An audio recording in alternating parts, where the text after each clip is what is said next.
Bahujan Samaj party Nagpur जिला के 9 नेताओं ने अपने कई समर्थकों के साथ बीएसपी को छोड़कर वंचित बहुजन आघाड़ी का दामन थाम लिया है। आज एक प्रेस कॉन्फ्रेंस कर बहुजन समाज पार्टी नागपुर जिला के विवेक हाड़के और प्रफुल्ल मानके ने संयुक्त रूप से ये घोषणा की।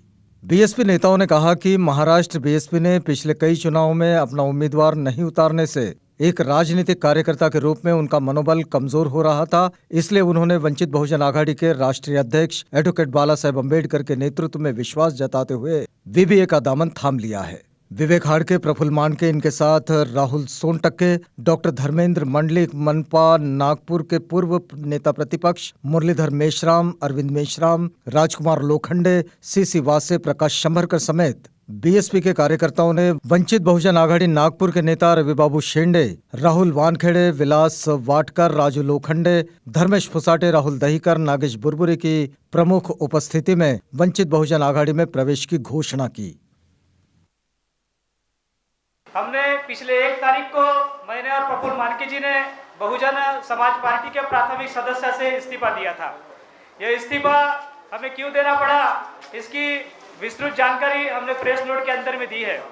लेकिन साथियों, मैं शुक्रिया अदा करता हूँ आदरणीय राहुल भाऊ वानखेड़े जी का और धर्मेश फुसाटे जी का कि जिन्होंने निरंतर हमारे वो संपर्क में रहे और मुझे और मानके जी को वंचित बहुजन आघाड़ी में आने के लिए वो मोटिवेट करते रहे। विचारधारा से, पार्टी के आइडियोलॉजी से, पार्टी के सिस्टम से हमको वो अवगत करवाते रहे और उनसे हम लोग प्रभावित होके 1 तारीख, ये पिछले कितनी तारीख थी, 17 दिसंबर को आदरणीय राहुल भाऊ जी वानखेड़े एवं धर्मेश फुसाटे जी के माध्यम से हम लोग आदरणीय एडवोकेट बाला साहेब अम्बेडकर साहब इनके निवास स्थान पर, बाबा साहब अम्बेडकर के निवास स्थान पर हम लोग राजगृह में आदरणीय बाला साहब अम्बेडकर के साथ में 1-1.5 घंटा हमारी विस्तृत चर्चा हुई और वहां पर मानके जी और मैंने वंचित बहुजन आघाड़ी में आदरणीय बाला साहब अम्बेडकर इनके नेतृत्व में हमने प्रवेश किया। फुले शाह अम्बेडकर की मूवमेंट में 25 साल जवानी के दिए हम लोग मिलजुली अब यहाँ पर कम से कम 21 साल फुल टाइमर करके हुए और 4 साल सिंपैथाइजर करके मैंने काम किया।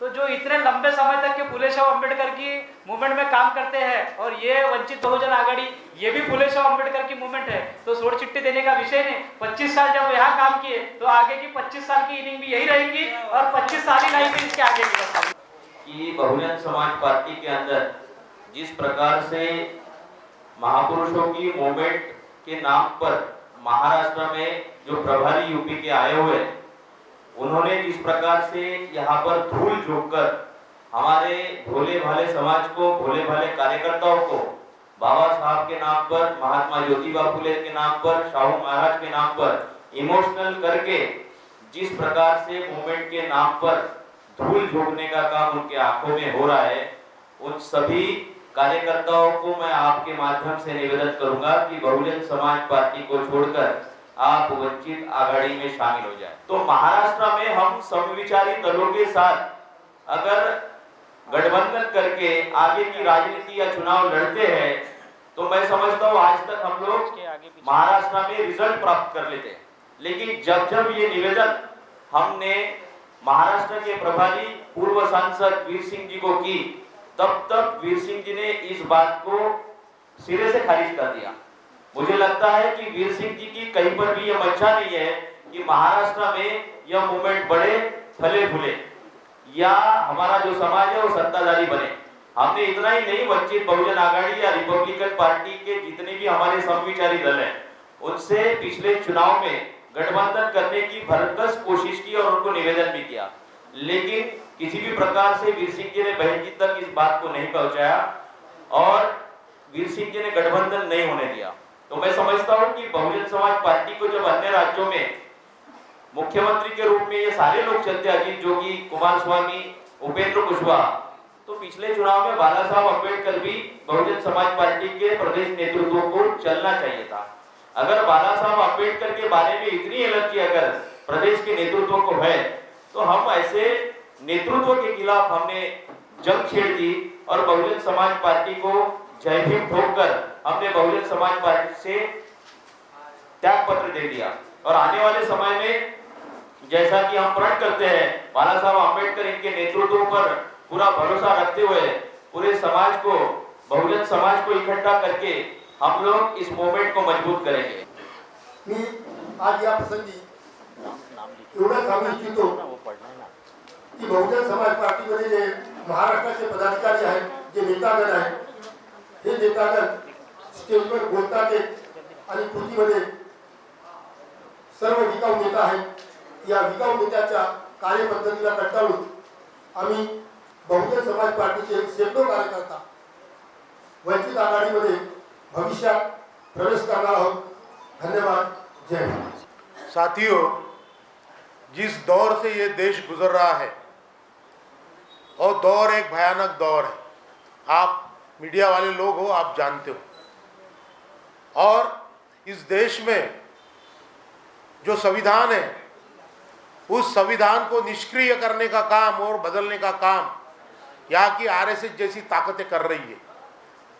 और इन ताकतों को रोकने की ताकत कांग्रेस में नहीं है, वरना मैं तो ये कहूँगा कि इन ताकतों को ताकत देने का काम कांग्रेस कर रही है और करती आई है आज तक। और इन ताकतों को रोकने का काम अगर कोई करना चाहता है या किसी की ये जिम्मेदारी है तो वो है फुले शाहू अम्बेडकरी मूवमेंट।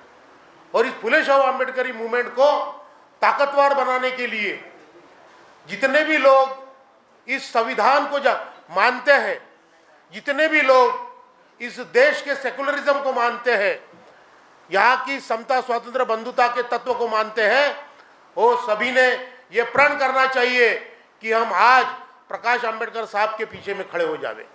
क्यों? कि जिस आदमी ने संविधान दिया, उसी का खून, उसी की विचारधारा का आदमी इस संविधान की रक्षा कर सकता है।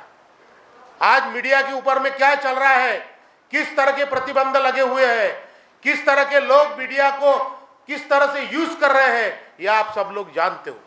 मैं ज़्यादा बोलूँगा नहीं उसके ऊपर, आप खुद समझदार हैं। मगर हमको इस देश में संविधान बचाना है, हमको इस देश में आरक्षण बचाना है, हमको इस देश में डेमोक्रेसी बचानी है। और इसके लिए दो चीज़ की ज़रूरत होती है, लड़ने वाला सेनापति और उसके पीछे में एक ट्रेंड ऐसी एक सैन्य की फौज। तो हमारे पास सेनापति ट्रेंड है। हमारा जो सेनापति है प्रकाश जी आंबेडकर, वो विजनरी है। हमारा जो नेता है वो राष्ट्रीय अंतर्राष्ट्रीय प्रश्नों पे अपनी खुद की विचारधारा लेकर चलने वाला है। हमारा जो सेनापति है वो सेनापति कर्मठ और निष्ठावान है विचारों के प्रति। और उसके लिए जो एक फौज लगती है, उस फौज में जब हमारे साथ मानके जैसी लोग, जो एक पूरी अपनी जवानी जिन्होंने इस अम्बेडकरी मूवमेंट में दी है, फुले शाहू अम्बेडकरी मूवमेंट में दिए, विवेक खाड़के जैसी एक सेनापति की ताकत रखने वाले लोग, मुरली जैसी एक इस पूरी अपनी कुर्बानी देने वाले लोग, और मंडलिक साहब जैसी एक विजन रखकर इस मूवमेंट में काम करने वाले लोग जब हमको जुड़ते हैं तो हम ये तय करते हैं अपने मन में कि ये लड़ाई हम जीतेंगे, हमारे से उसको रोकेंगे। और रोकने के लिए हम सब साथी पूरी ताकत से, हमारे पास में जो कुछ भी होगा तन मन धन और हमारी जवानी, हमारी कुर्बानी हम देकर इस देश का संविधान हम बचाएंगे। ये लड़ाई सीधी लड़ाई नहीं है, ये लड़ाई कोई आमदार चुन के लाने की लड़ाई नहीं है, ये लड़ाई कोई कारपोरेटर चुन के लाने की लड़ाई नहीं है। ये तो छोटी बातें हैं। ये लड़ाई इस देश का संविधान बचाने की लड़ाई है। और जो संविधान बचाने की लड़ाई में शामिल होगा वो इतिहास में दर्ज होगा, और जो संविधान विरोधी ताकतों के साथ जाएगा वो भी इतिहास में एक विलन करके लिखा जाएगा। और इसलिए ये जो लड़ाई है, इस लड़ाई में ये लोग शामिल हुए हैं, मैं इनका तहे दिल से स्वागत करता हूँ।